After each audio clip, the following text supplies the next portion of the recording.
ಮಾವಿನ ಹಣ್ಣಿನ ಸೀಸನ್ ಶುರುವಾಗಿದೆ. ಎಷ್ಟೋ ಸರಿ ಎಷ್ಟೋ ಜನಕ್ಕೆ ತಳಿ ಯಾವುದು, ಫ್ಲೇವರ್ ಯಾವುದು, ಎಸೆನ್ಸ್ ಯಾವುದು ಗೊತ್ತಿರಲ್ಲ.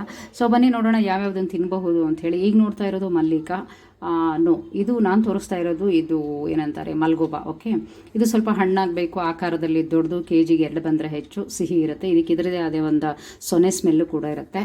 ಮೊದಲು ತೋರಿಸ್ತೆ ನಿಮಗೆ, ಅದು ಮಲ್ಲಿಕಕ್ಕೂ ಕೂಡ ತುಂಬ ಹಣ್ಣಾಯಿತು ಅಂದರೆ ಒಂಥರ ಟಾಕ್ಸಿಕ್ ಸ್ಮೆಲ್ಲು.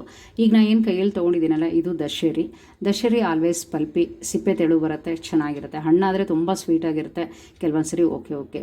ಇದು ಈ ರೆಡ್ಡಿಶ್ ಇರೋದು ಕಾಲಪಾಡು, ಇದು ಕೂಡ ಒಂದು ಒಳ್ಳೆ ತಳಿ. ಬಟ್ ಅಗೇನ್ ಇದರಲ್ಲೂ ಅಷ್ಟೇ, ಈ ಸೀಸನಲ್ಲಿ ಏನಾಗುತ್ತೆ ಅಂದರೆ ಮೊದಲು ತೆಗೆದುಬಿಡ್ತಾರೆ, ಕೆಮಿಕಲಾಗಿ ಹಣ್ಣು ಮಾಡ್ತಾರೆ ಇತ್ಯಾದಿ ಎಲ್ಲ ಹೇಳೋದ್ರಿಂದ ಹೇಳೋಕ್ಕಾಗಲ್ಲ, 100% ಹೇಳೋಕ್ಕಾಗಲ್ಲ. But okay.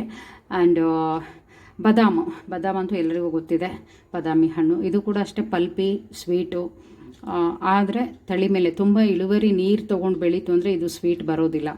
ಇದು ರುಮಾನಿ ತಮಿಳ್ನಾಡಿಂದ ಬರುತ್ತಂತೆ, ಗುಂಡುಗಳ ಲಡ್ಡು ಥರ ಇರುತ್ತೆ. ಇದು 50% ಓಕೆ. ಫುಲ್ಲು ಯೆಲ್ಲೋಯಿಶ್ ಇರುತ್ತೆ, ಇದು ಒಂಥರ ರೌಂಡು ಈ ಲಡ್ಡು ಥರ ಬರುತ್ತೆ. Size minimum okay. ನಾನೊಂದಿಷ್ಟು ತೊಗೊಂಡು ಬಂದೆ.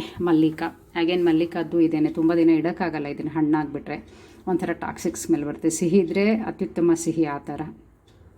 ರುಮಾನಿನೂ 50-50 ಓಕೆ. ನನಗೆ ಇಷ್ಟ ಆಗಲಿಲ್ಲ ಅಷ್ಟೊಂದು. ಇಷ್ಟ ಅಂದರೆ ಅದು ಎಲ್ಲರಿಗೂ ಜನರಲಿ ಆಗಿದೆ, ಅತಿ ಸ್ವೀಟು ಬರಲ್ಲ, ಅತಿ ಸಪ್ಪೆನೂ ಬರಲ್ಲ, ಆ ಥರ. ಸಿಂಧೂರ ದಿ ಬೆಸ್ಟ್, ಇದಕ್ಕೆ ಒಳ್ಳೆ ಮಾರ್ಕ್ಸ್ ಕೊಡ್ಬೋದು. ಯಾಕಂದರೆ ಇದು ಹಣ್ಣಾಯಿತು ಅಂದರೆ ಇದರಲ್ಲಿ ಬಹಳ ಕಡಿಮೆ ಹುಳಿ ಬರೋದು, ತುಂಬ ಪಲ್ಪಿ ಆ್ಯಂಡ್ ಸ್ವೀಟು. ಇದು ಸ್ಟಾರ್ಟಿಂಗಲ್ಲಿರುತ್ತೆ, ಆಮೇಲೆ ಇದು ಹೊರಟೋಗುತ್ತೆ. ಯಾಕೆಂತಂದರೆ ಸಿಂಧೂರ ಮಾತ್ರ ಇತ್ತೀಚೆಗೆ ತಳಿ ತುಂಬ ಚೆನ್ನಾಗಿ ಬರ್ತಾಯಿದೆ, ದೊಡ್ಡ ಹಣ್ಣು ಕೂಡ. ಬಾದಾಮ್ ತೊಗೊಂಡೆ ಒಂದಿಷ್ಟು. ಈ ಸೀಸನಲ್ಲಿ ಎಲ್ಲನೂ ತರ್ತೀನಿ, ಒಂದಿಷ್ಟು ಮಿಲ್ಕ್ ಶೇಕಿಗೆ, ಒಂದಿಷ್ಟು ರಸಾಯನಕ್ಕೆ. ದಿ ಅಲ್ಟಿಮೇಟ್ ಹಣ್ಣುಗಳ ರಾಜ ಇದು ನೋಡಿ, ರಸಪೂರಿ, ಕಸಿ.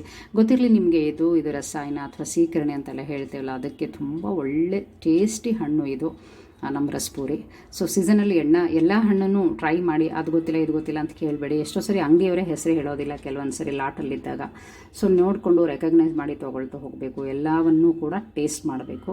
ಯಾಕಂತಂದರೆ ಮಾವಿನ ಹಣ್ಣು ಸೀಸನ್ ಫ್ರೂಟ್ಸು. ಸೊ ಎಂಜಾಯ್ ಮಾಡಿ ಮಾವಿನ ಹಣ್ಣಿನ ಫೆಸ್ಟ್ನ.